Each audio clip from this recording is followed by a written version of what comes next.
what is our third Zoom meeting so far. Again, today's meeting is no business portion and just for your fun and entertainment. Before I get to our speaker, I just want to mention that next month's Zoom will be on Wednesday, September 2nd at 10 o'clock, 9:30, adding in your favorite beverage. There will be a small business portion to the meeting because we need to present and have you approve the new budget. But after that, the stars of the meeting, all your work. So what we want to do,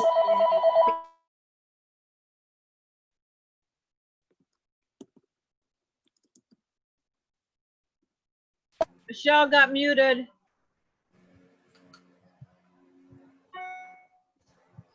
Michelle, you got muted. You muted us, but you also muted yourself. there. Am I back? Yes. Yes. Okay. I don't know where to start now. How much did I lose? Let's talk about the next meeting. We're going to be having a meeting on Wednesday, September 2nd at 10, 9:30 for chat and beverages. This meeting will have a small business portion to it because we're going to be presenting and asking for approval of the new budget. But that shouldn't take a huge amount of time. And then the real stars of that meeting will be all of your work. Just like going back to school, we want to know what you did over your summer vacation. What projects did you finish? And we want you to send us photos of those projects with a short description to info@EssexCountyNeedlecraft.com. Please send your photos by August 26th so we have time to put together the slideshow. Today, we are trying to record the presentation, so you may notice Kristen controlling the video and the mute. Just go with it. That's all I can say. And now, our speaker today is Donna Childs, a knitter and crocheter extraordinaire. She designs her own patterns, some of which have been published in national magazines and books.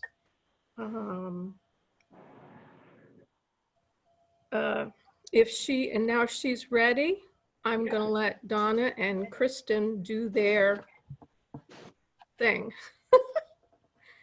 And there you are, Donna.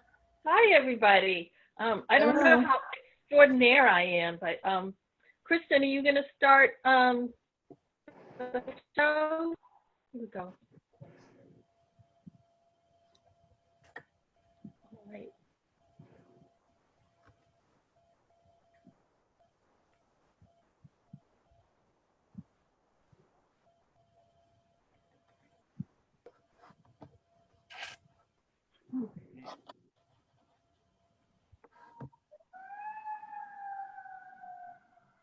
Uh-oh, here we go. All right, yeah, that I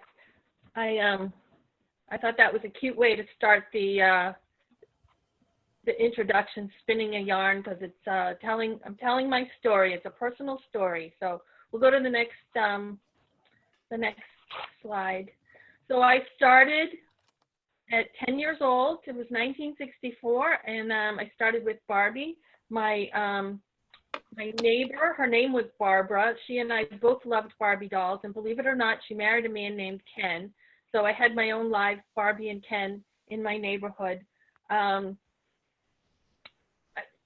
She taught me to knit and crochet, and I struggled with patterns. She gave me this issue of Better Homes and Garden, and this is actually a picture from that 1964 Better Homes and Garden issue. And it was a revelation to me that you could make things with just, I was able to do squares and rectangles. And so I started designing for my dolls right then. So next slide.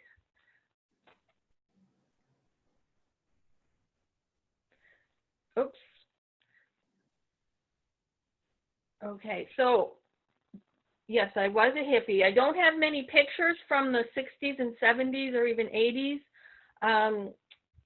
but everybody I know has a hat or a scarf or an Afghan or a stuffed animal or something from me from those years. I was always constantly making things, making them on my own. It's all one of a kind.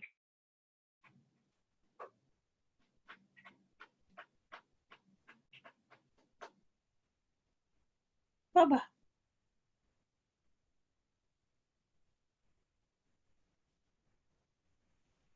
One chocolate brown and one white. Can you hear me okay? Okay, so I spent the summer spinning those on a spinning wheel, and then I dyed them using natural dyes. I spent most of my days gathering plants and berries, and I did a lot of, this is all natural dyes, and the owner of the sheep farm challenged me to make a final project. So this was my final project. So, and I found some leather buttons at a thrift shop and finished it off with the leather buttons. So we'll go to the next slide. And my first published design, how did that happen? So Knit One magazine in 2006 published a story about amigurumis. I had never heard of them. This was brand new back then. They're, if you don't know what they are, they're these cute little crochet dolls in, they came from Japan. And I looked online, I couldn't find any information online, and I did find some patterns, but they were all in Japanese. So I sent an email to the magazine because I wasn't thinking of anything, and I said, you know what, I could make some of these and I could write a pattern in English, and I forgot about it. And then 15 minutes later, I get an email back that says, oh, quick, send us some samples. So I said, oh, honey, I'm going to be in all weekend making samples for this magazine. I couldn't believe it. They bought 4 of my designs, and this was the result, and I was thrilled. So this was the beginning. So we'll go to the next slide. So the magazine was Knit One, and that was under the umbrella of Vogue Knitting, and in the same office they had Knit Simple, they had Crochet Today. It was a bunch of different publications under Vogue Knitting. So someone at the next desk from the woman that got my amigurumis, he said, you think she could make me a teddy bear with a red scarf? And she said, oh yeah, sure, she can do that. So this was my second job.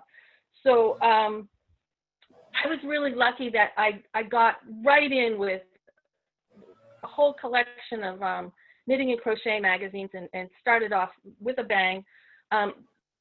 What I wanted to say about this little guy's face is that I rarely put smiles on my teddy bears and dolls, because you just want to hug this little guy. You just want to give him a hug. And I find that the face is the most important part of a stuffed animal. You could make all kinds of mistakes. You can make, it could be anything, but as long as the face is something that you can connect with, then that's what makes it special. And I remember reading Jim Henson had said, he's the one that invented the Muppets, and he said that there's the magic triangle around the face. And you can see in Jim Henson's dolls and puppets that they all look very similar. It's because of that, the magic triangle there. So it's the proportions of the head and the eyes and the face that's really important. So we'll go to the next slide. And so one way is for the magazine to approach you and ask you to make something for them. Another way is to get on their email list and this is how I got this job, is that they send out an email to all the designers, and I don't even know how many designers they send this out to. It could be dozens, it could be hundreds, it could be thousands. I have no idea. But they send out, you know, the call, and they say, this is what our theme is going to be, and it's usually about a year from then. And they said, you know, this is what the theme's going to be. This is what we're going to be featuring. Come up with your best designs. And in the beginning, everybody wanted you to send everything through the snail mail. And now it's online, so it's much easier online, because now you don't have to go to the post office and send things in, and it's a pain. You have to send them postage to send it back. Now it's all through email, and that's so much easier. One thing that I discovered was you don't always get to make choices. And when I sent in my sketches,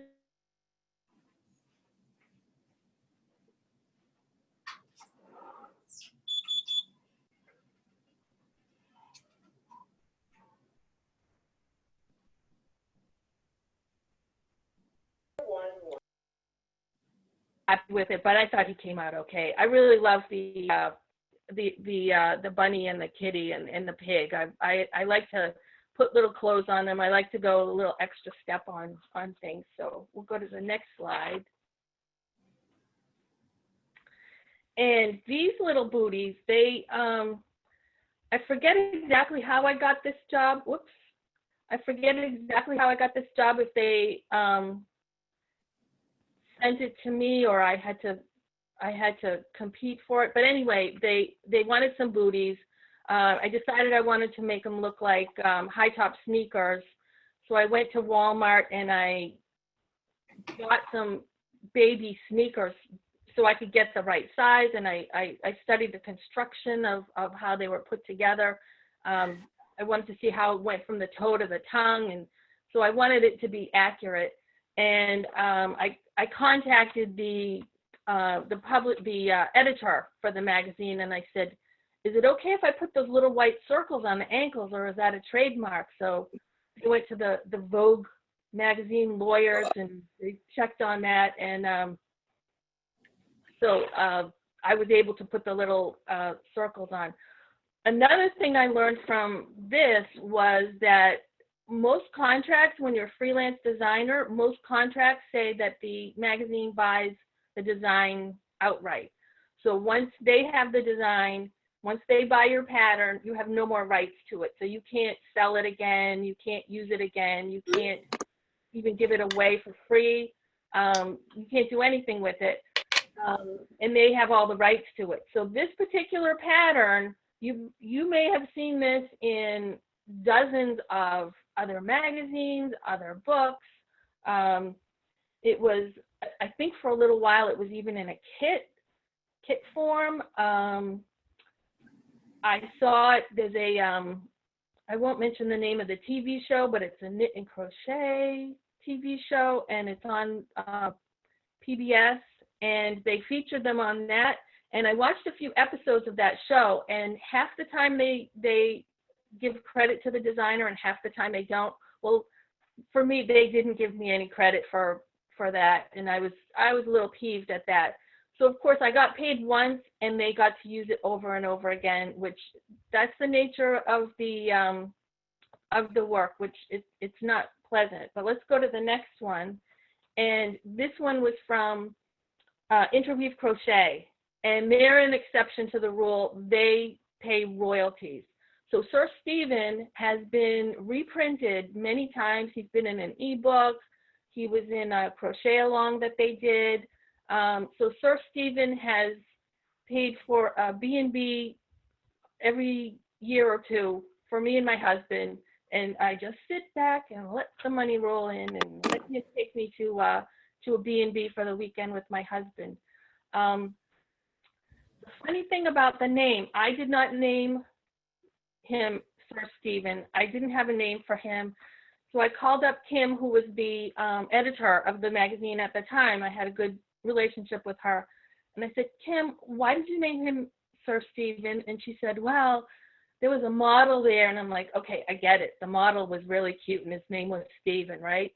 Well, I had to tell her that I had a boyfriend named Steven, and Steven and I met when we were about 15, and he and I dated off and on for a long time. We were well into our 30s by the last time I broke up with him.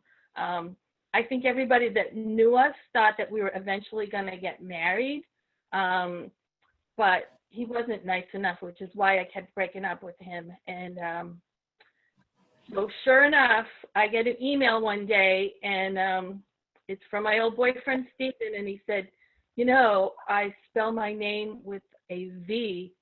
And I said, well, you know, if it was about you, it would be with a V. It's not about you, it's a PH. So it's not about my boyfriend. Everybody teased me about that one. So, but I have warm regards for Interweave Crochet and Sir Stephen. So we'll go to the next slide. And this looks like somebody took it in their kitchen with their iPhone, and that's exactly what my sister did. She lives in Florida now. I asked her to send me a picture of something that I had made for her that I didn't have a picture of. My sister had a stroke a few years ago, and she still struggles with movement on her left side. She's a stubborn old lady. She's an awesome person, and she's stubborn, which gets her around a lot. So she's able to drive. She's able to take care of herself. She lives alone, and but her left side.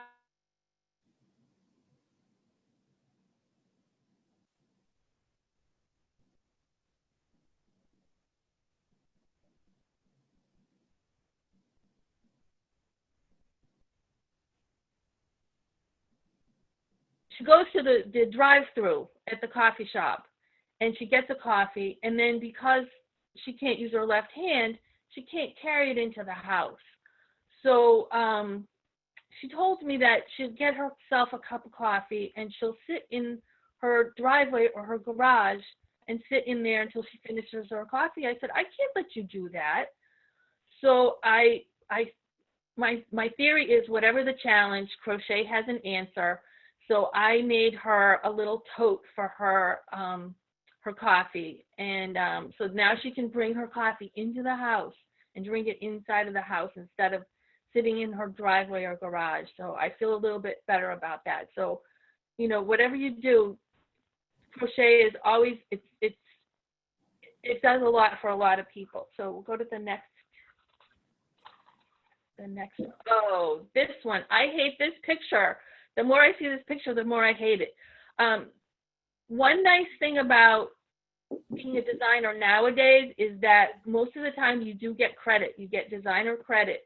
You'll see people's names. Sometimes you'll even see a picture of them in the magazine or book that they're in, which I think is great. But just because your name is on there as a designer, that does not mean that you have total control over whatever it is that you have supposedly designed. So I designed this Afghan for, I believe this is for Crochet Today. And these are the colors that they sent me. In your bed? Get in your bed. What? I heard somebody. So these are the colors that they sent me. These are not colors that I would choose. And then they decided to put them on this Pepto-Bismol pink chair and have another yellow chair. If this was a black and white picture, I think this would be lovely. But anyway, we don't get to choose the colors. And sidebar, when authors write books, they don't get to pick the covers either. So don't scold them for that either. So we'll go to the next one. Okay, so when I was in high school, I made myself a jacket back in my hippie days. I made a jacket with the rainbow on the back. It was more muted colors than this one. But this is, Vicki Howell came out with a new yarn, and they wanted to feature patterns with her yarn. And so the call went out, and of course, I have no idea how many designers get the call, and I'm thinking, okay, how am I going to stand out? So I thought, all right, they want to sell yarn. This is what the whole point is. They want to sell this yarn. So I decided I was going to design something using every single color. And I went back to my high school jacket that I had made for myself, and I made this. The front, I think, is a little busy for me now, and also I think I would have left the pockets out or something. But anyway, I thought it was a cute little jacket for this little girl, and I made it with ties rather than buttons because they didn't tell me if they were going to have a boy model or a girl model. They just said they were going to have a toddler. So that was what I chose to do this in. So that's it. So we'll go to the next slide. And back to Barbie. And Barbie has helped me in so many ways. I will never have anything bad to say about Barbie. I want to tell you now, okay, I want to assure you now that I'm fine now, but at the time that I was making these, I had started going through menopause. This was about 15, 16 years ago. And I had the worst insomnia. I was a zombie. I found myself going into the shower with half my clothes on. When I got dressed in the morning, I had to have them in a pile in the order that I would put them on because I would forget how to get dressed in the morning. I was working on about 1 or 2 hours of sleep a day for months, and I started going out of my mind a little bit. So this brought on they diagnosed me with severe clinical depression, and I said to the doctor, I don't have anything to be depressed about. Everything's good in my life. And she said, that's not how depression works. So I want to let you know that if you ever have this feeling that you're standing by a second floor window and you're looking out and you're thinking, oh, if I fell out this window, I'd get hurt, but I wouldn't get killed. So maybe I should go to the 4th floor. If you start feeling like that, it's time to talk to somebody. So I struggled to cope. I really struggled to cope. I went through all kinds of medication. But I came back to what I knew from when I was 10 years old and very happily knitting with my friend Barbara. And I started making these small things. And it's kind of gratifying to be able to make really small things that you can finish, that I could actually see was finished. And some of the sweaters, especially the ones that you can see on the left picture, they're little cardigans, and I hated snaps, so I always made them with actual buttonholes and little tiny buttons. They're made with the self-striping sock yarn, so they came out in stripes without any, it was just something, it was very, very calming to me to be able to do this. And the dolls themselves, I found at thrift shops and flea markets, and I cleaned them up with a toothbrush and Q-tips, and the hair I washed with real shampoo and conditioner, and I set them with drinking straws and paper clips, and I really cleaned them up. And I wanted each one of these dolls to have, the start of a whole wardrobe for themselves. And I donated all of them to a charity that raises money for a food bank in my own community that's actually right down the street from me.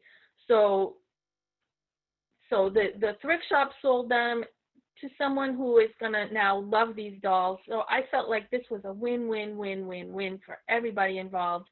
I was so happy to be able to give these away. I was happy making them, and I'm fine now, mostly. But I also want to say that someone and I were talking about going through this quarantine, and of course I had to watch out that I didn't fall into depression, and I didn't. And this person and I were saying how lucky we are that we have a creative outlet to keep us going through tough times, no matter what those tough times are. So we'll go to the next. This was a yarn by Red Heart. They've discontinued the yarn, but this was one that they called me for, and they said, we have this new yarn. Can you make some baby pillows in geometric shapes? And I said, yeah, can I put faces on them? And she said, well, yeah, okay. So this is what I came up with. The circle and even the stars were pretty easy. The moon was a little challenging to get to look like a crescent moon. And if anybody has made stuffed animals, you know how the flat piece isn't the same when you sew it together and stuff it, the shape changes. So it took a little work, and to keep it in a crescent shape and also have the nose on there and be able to write it as a pattern. It was a bit of a challenge. I think it was worth it. They discontinued this yarn, but I think the pattern's still available somewhere. So the next one is, and of course, faces, putting faces on things. That was my niche. I found my niche. I wasn't interested in designing sweaters. I'll do some Afghans and totes now and then, but I really like doing things that have faces on them, obviously. So these were two different magazines, and it was years apart, but I got the call, like all the other designers, we got the call, we're looking for hats with faces on them, and I said, well, I'm your girl, and I love the little girl on the left there. I saw other pictures of her in the same magazine, and she had, she's a sweet little thing, but she puts on that hat and she's a little monster. And I said I loved that. So we'll go to the next slide. This is crocheted. So this was a call that went out from Vogue Knitting, and they were doing those little on-the-go books, the little white ones. I'm sure you've seen them around. They've discontinued that series, but each one of those little books, they were small enough to put in your bag, and they each had a theme, and they sent out the call. They're looking for one with felted crochet. So I thought, I don't know how many people are going to be, wanting to contribute to this. I have no idea. How am I going to stand out? So I decided that I wasn't going to stand out for whatever the project was, because I figured any project that I thought of, dozens of other people are going to think of the same project. So I thought, that instead of the project, I was going to go with the technique. And I figured not many people, if any, would be going with Tunisian, because at the time, Tunisian crochet wasn't very popular. Now, Dora Orenstein, who's a designer, she's kind of brought it back. But at the time, there weren't many Tunisian crochet patterns. So what was fun about this one was seeing how the Tunisian crochet looked like, when you do two on a row, two colors on a row, what it's going to look like once you felt it. And the right side of it, you can see the outside of the bag, it looks almost like a twill weave. And it's just a beautiful, beautiful texture and beautiful look to it. And then, when you open the bag, the surprise is the other side was striped. And I didn't even know that was going to happen when I did it. But I was pretty pleased with that. And this was one time where their decision on color, I think, was better than my decision on color, because the swatches that I sent them it was a variegated blue and purple with black. And it might have been nice in the 80s, but having it in these greens and browns, I think makes it a timeless picture. So next picture.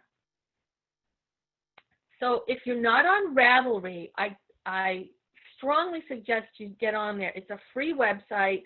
There's a lot of patterns in there. There's a lot of information about knitting and crocheting.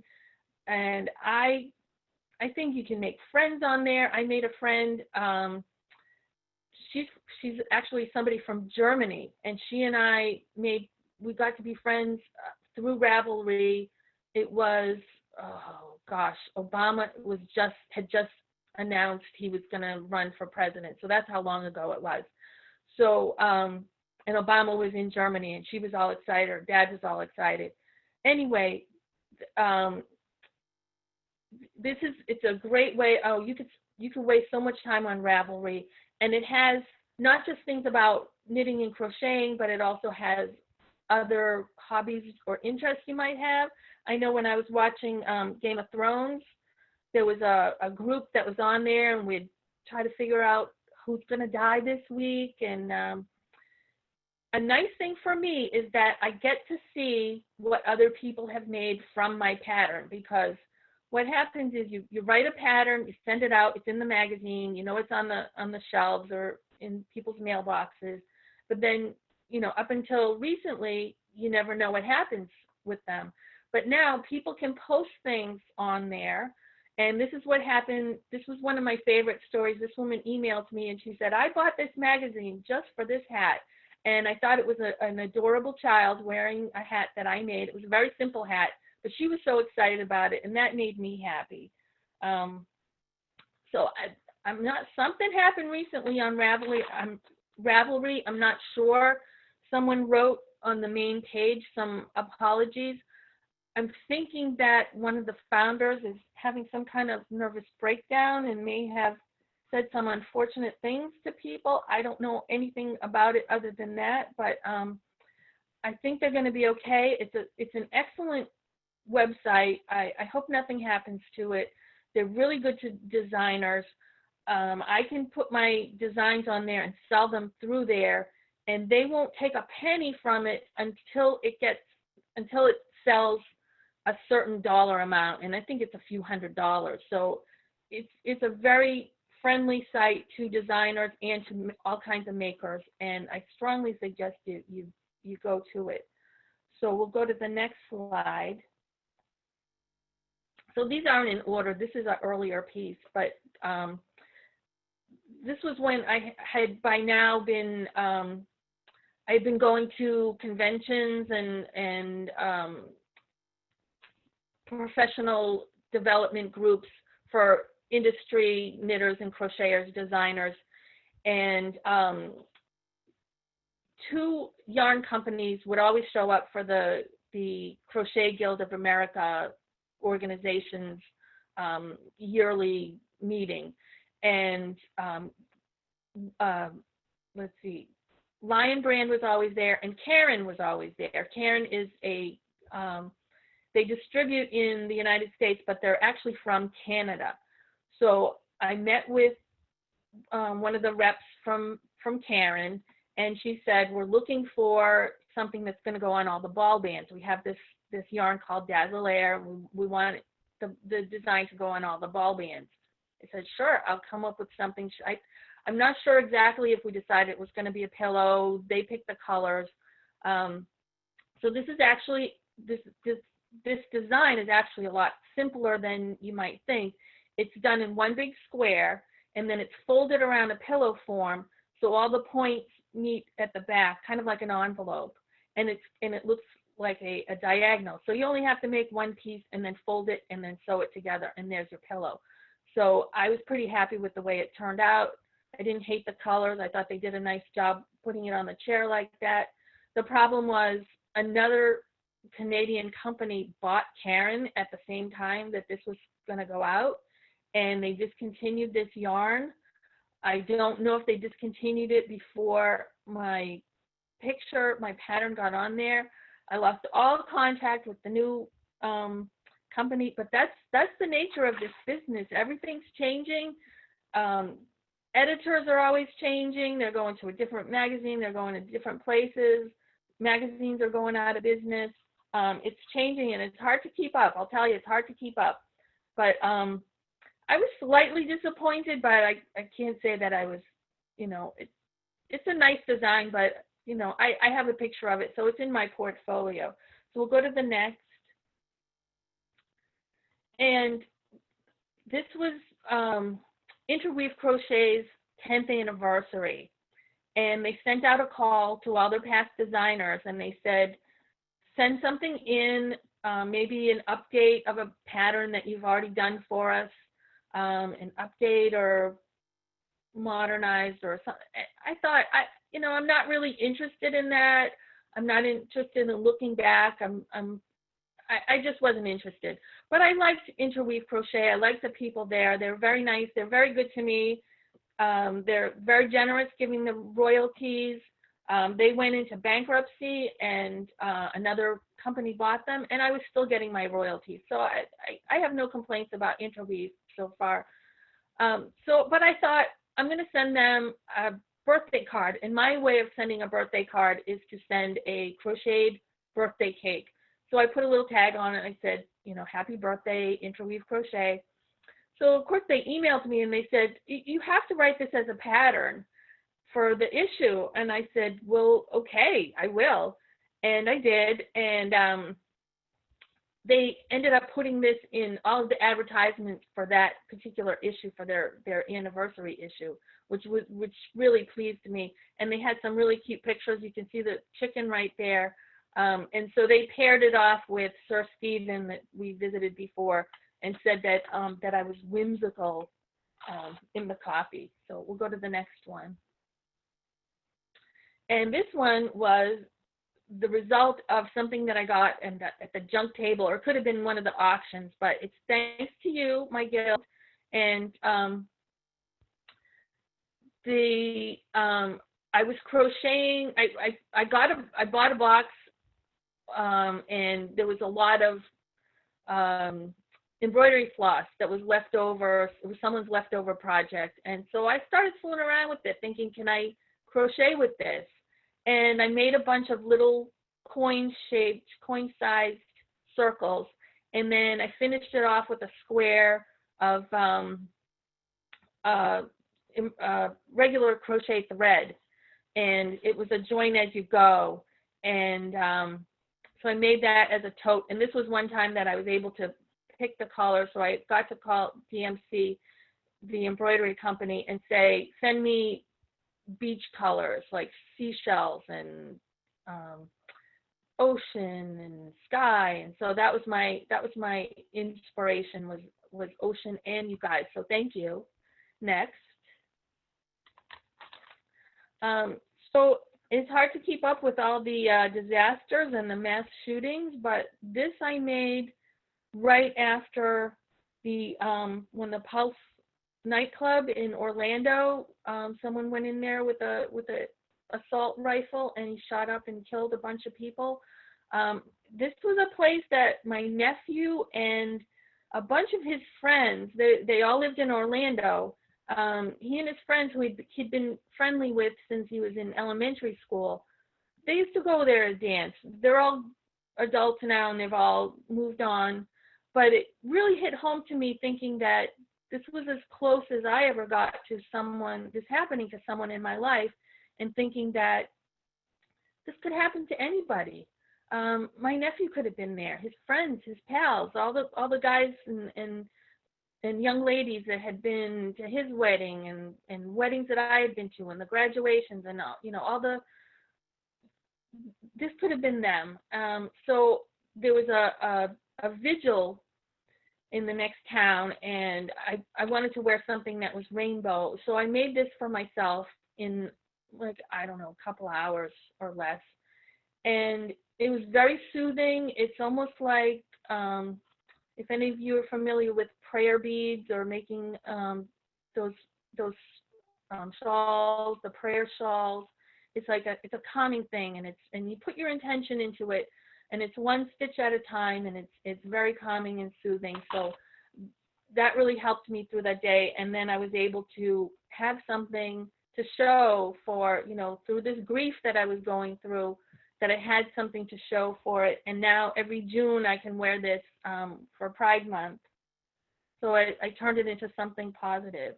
So next. And if I had to pick out my favorite project ever, this makes me smile so much. I love this, and not so much for what I did, because it's very, very simple. These are very simple shapes, and they're all the same, except, I changed their noses and their ears and their tails. But it was the way they styled this, and I thought they did a beautiful job, because my suggestion was, this could go into a basket. This was in springtime, so I was thinking Easter basket, May basket. They're tiny. They're about 3.5 inches tall without the hats, and so they would fit in those little eggs. I thought, oh, they'd be cute. You'd have them in the little eggs. Then when I saw this, I thought, oh, somebody was playing with them and walked away. And that's what it looks like, is that a child was playing with these and got called away. And it's, you can almost see a story, like in the upper one, you can see that Mr. Bear and Miss Kitty had walked off by themselves, and I don't know if they had a timeout or if they're gossiping while the rest of them are having their little picnic in the foreground. But you can see a story happening there. And another reason that I'm so proud of this is that it's this is a sister magazine. Love of Crochet is a sister magazine to Interweave, and they put me on the cover. So in the bottom corner there, you can see my little guys in the corner. And this was my first ever cover, so yes, I'm now a cover girl. So we'll go to the next one. So after having other people make decisions for me about the yarn and the colors and all, I decided I wanted to have my own book, and just me, not share it with anyone else, just have my own designs in there. And I even had and I've been working on this for 5 years, and it's a real struggle trying to convince publishers that yes, crocheters do buy books. They keep telling me, no, crocheters don't buy books. And I have to say, well, how are they going to buy books if you're not publishing them? And they say, oh, well, crocheters, they only want to make those little hats to put on toilet paper and buy their yarn from Walmart, the cheapest yarn from Walmart. And I said, have you met any crocheters? Have you talked to a crocheter? I don't think so. So it was a struggle trying to deal with that. So I decided to start on my own, and Halloween's my favorite holiday. I haven't written a pattern or published something like this yet. For me, I thought self-publishing would be, a paper book or a paper pattern, and nowadays you can do this digitally and sell them online on Ravelry or Etsy or wherever.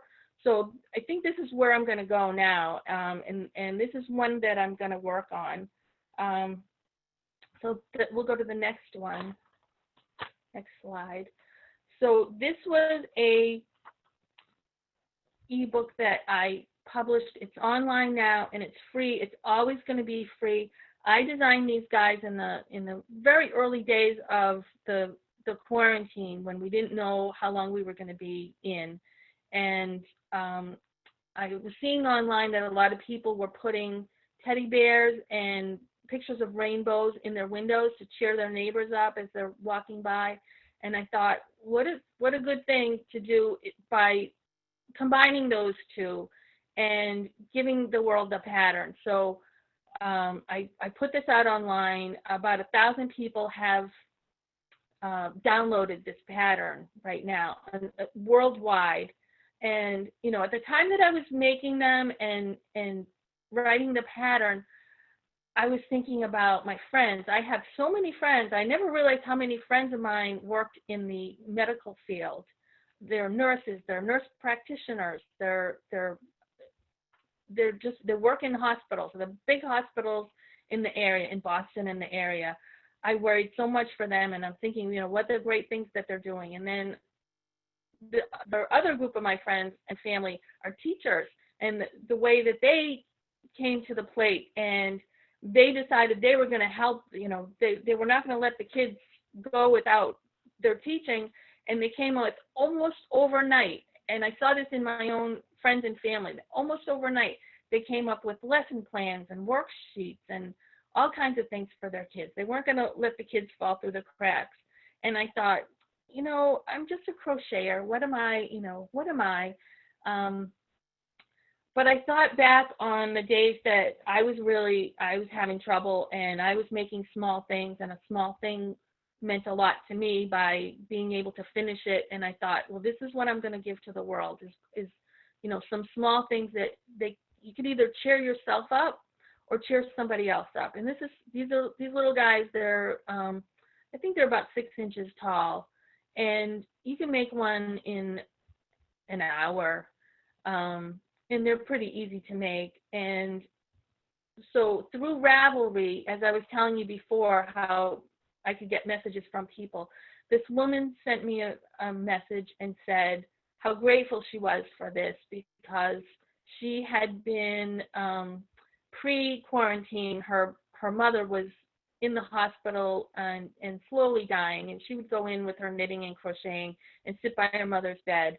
And her mother passed away just before all of this happened, and she was having a hard time getting back into it. And she said, but now that I have your little bears, now I'm going to get back into my crocheting. And I said, my job is done.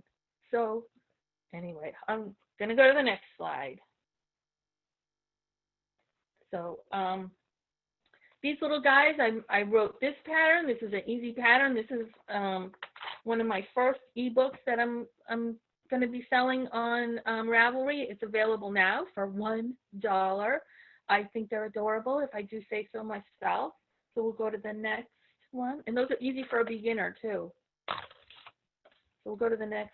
And we're going back to Barbie. So the dolls on the right are not actually Barbie dolls. They're done by Mattel, and they're, I don't know what you want to say, gender fluid. Whoever's playing with them can decide if it's a boy or a girl. They have wigs. You can put long hair on them. They've got all kinds of outfits.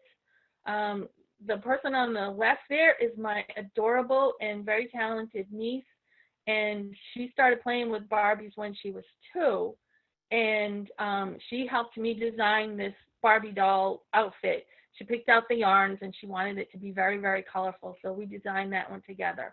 So the dolls on the right, they're brand new. They came out in October, and I thought I'm going to make an ebook of these, and the patterns are going to be very similar to the ones that I did from that 1964 Better Homes and Garden, and I'm going to make it easy enough. I'm going to make them stylish, but I'm going to make them easy enough for a beginner. If it's a kid that wants to make clothes for his or her doll, then I want to make it easy for them. So that's my plan for these dolls. And my niece, she happens to be transgender. We thought she was a boy when she was born, but she told us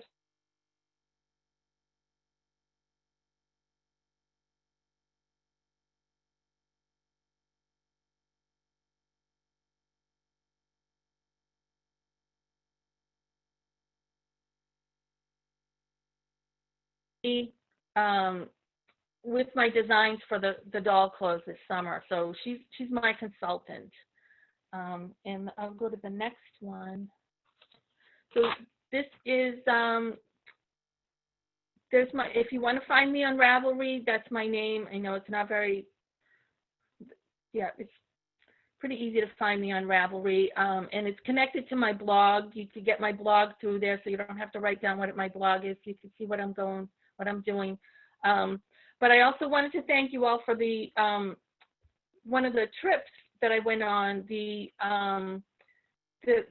little quilt shop that we went to that had the rainbow stripes outside.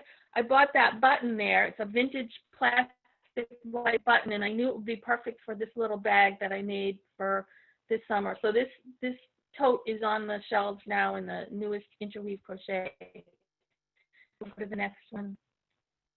Go to the next slide. And thank you all so much. I really appreciate you. I appreciate you all. I hope you know that, and I want to thank you. Thanks for all you do for me. I hope I can add to your life through my work and just whatever. But thank you for listening to my story, and I feel very humbled by being able to be featured like this for this meeting. So thank you all. Thank So you. that's it. Thanks.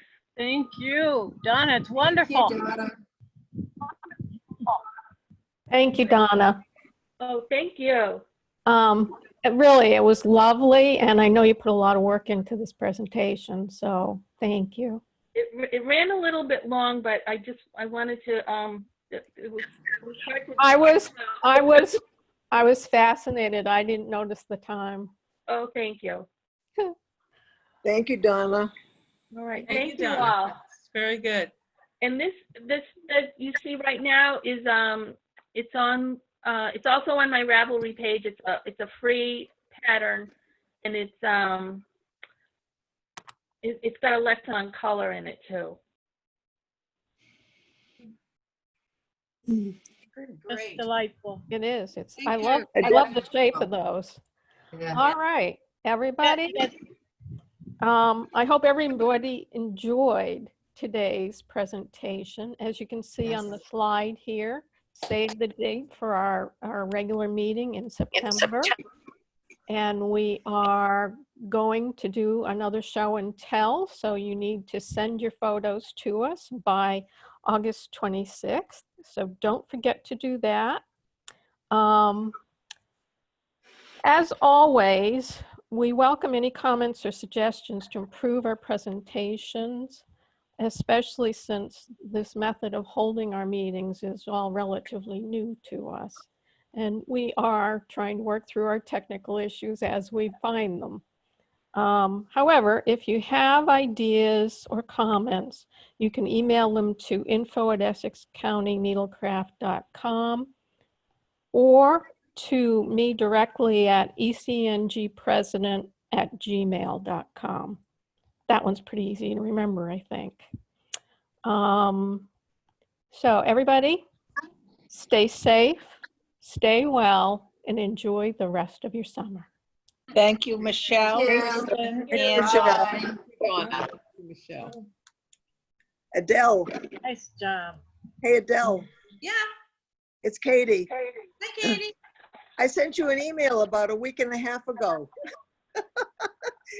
I don't know if you saw it. I don't think I got it. Check your emails at some point. Give me a call. All right, I'll give you a call. All right, hon. Okay. Bye-bye. Bye. Thanks, Donna. That was great. Thank Bye, you. everybody. Donna. Bye. Leslie, did I hear that you're Okay. offering members a free class? Do you want to talk about that? Yeah.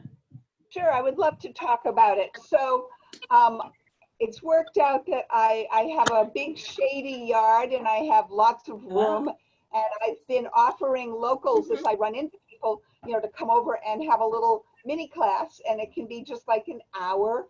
And I've had people bring their grandchildren. So even if you don't want to do it for yourself, if you email me that you have grandchildren visiting and you want to bring them over, I can do pretty young up to whatever age. And I consider myself the queen of the quick and the cheap. So these are quick projects that you can finish in about 15 minutes. And it's free. Wow, What you're day? brave. You are Bye. brave. Leslie. Well, I do need to know people are coming. So I'm flexible, but I am no pushover. Will you send us an email about it?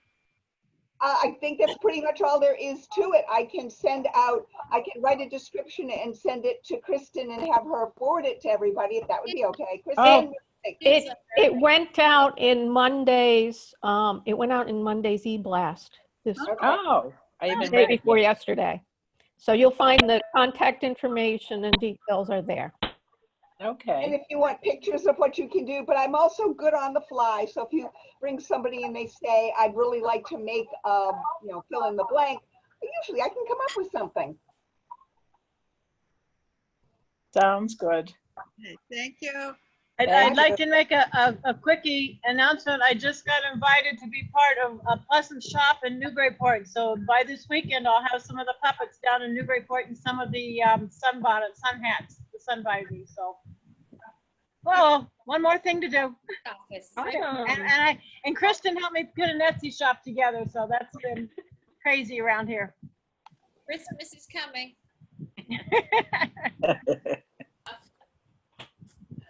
Oh, thanks so much. Wonderful. See you later, everybody. Bye, Bryn.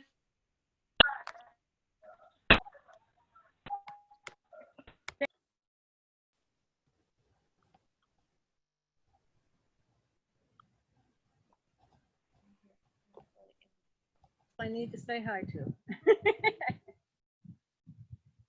Barbara, We'll have to pick a time to get together. Yep. Call me when you're free. Okay. Okay. Bye-bye now. Thanks, Michelle. Oh, you're welcome. Yep, she's gone. This is off. Kristen, Yes. that went well, but do you know why Donna's sound kept fading